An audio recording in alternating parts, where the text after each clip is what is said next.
Let's widen the scope of the debate. Joining me on India First are two political analysts on either side of the spectrum, Shubhrastha and Asif Sohail. Asif, I want to begin by asking you, why should Jamiyat oppose a survey if there is nothing to hide? I just want to remind you, that Madrasas are the place where the Indian freedom movement has started. Reshmi Rumal Tahreek. Let's not forget and defame the Madrasa. See, I strongly condemn this thing for doing a survey on the Madrasas. Why not other Shishu Mandir? Why not Vidya Niketan, Gurukuls, other institutions? See, when there is a survey, then it should be survey for equally. We should not take out political vendetta on the students and the small children who are there in the Madrasa. See, we have seen a lot of engineers, doctors, professors, scientists, they came up from the Madrasa. We've also seen terrorists come out of, we've also seen terrorists being indoctrinated. There are some arrests that have taken place. But Shubhrastha, do you want to respond? Do you want to respond? Why only Madrasas? Why not Shishu Mandirs? Sir, there is a court of law. Let the court of law decide. Let not the government. We have seen number of cases how the government has been fakely implemented the cases on the Muslim minority. Okay. We have Sir, you made your point. Shubhrastha, please respond. Gaurav, first of all, thank you for inviting me. Only Shubhrastha, please. This is my debut show at your...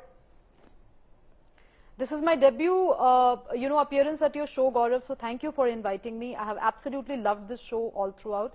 Your journalist Samarth has been doing some extraordinary work on ground trying to unearth these brilliant stories with regards to this case.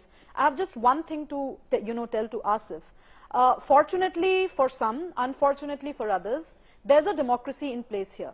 So not everything is decided in the court of law. There are lawmakers in place chosen by the people to take certain course of action. Now with this ridiculous charge of not including Shishu Mandirs, I want to ask Mr. Asif himself. Sir, as soon as he finishes, I will return to you. Mr. Asif, I'm not even done asking a question. Go on, ma'am, respond. Asif, can you tell me 5-6 cases where teachers from Shishu Mandir have been picked up by the government on alleged terror links?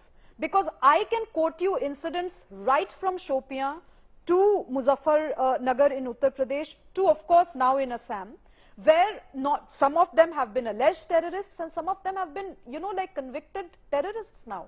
So there is a reason why the UP government is doing that.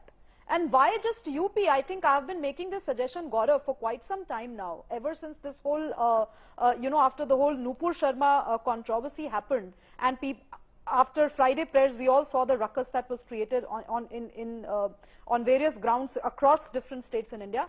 I think the government should put a CCTV camera, install CCTV cameras all throughout masjids, and if at all people feel that why should temples be excluded, by all means put it inside temple premises too, and see what is happening.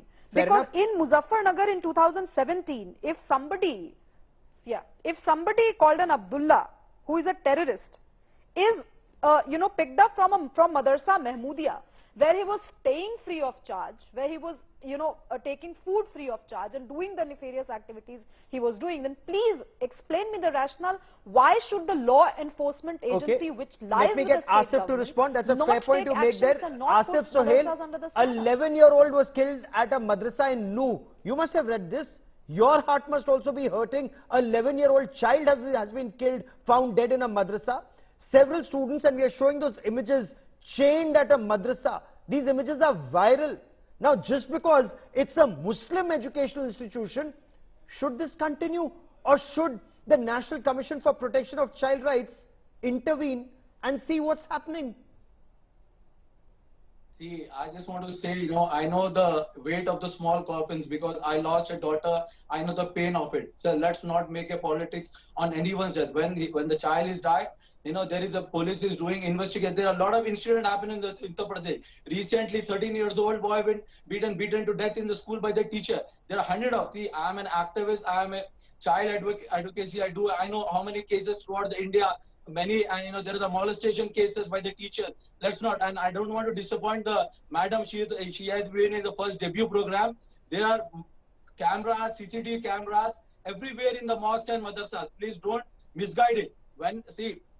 Then let's not mix the terrorism with the religion. Terrorists are different if they don't have any religion. For Fair me, enough. the country comes The first. point about See, NCPCR, sir, let me come to the question. My request to sir, you, let sir, me allow answer it. the See, if question. not, Since you're you're not a child allowing me rights to answer. activist yourself, should NCPCR have a right to look in? You are just hiding it. My question Yes, to sir, you was that's what very I'm straight. saying. NCPCR. There should be survey. There should be survey on Shishu Mandir, Saraswati Mandir, Gurukuls, the institution which is run by RSS, other radical organizations also. Let's not target So only you're the saying madrasa is one set of radical organization, there should be one on other radical organizations. That is what you're saying. In the madrasas, that the court should take a case in action, but let's not make it political vendetta, how the government has done in the UP, Assam, in other states. You have seen it. Let Sir, the court, in Assam, you just heard people themselves demolished a madrasa. People of Assam demolished a madrasa.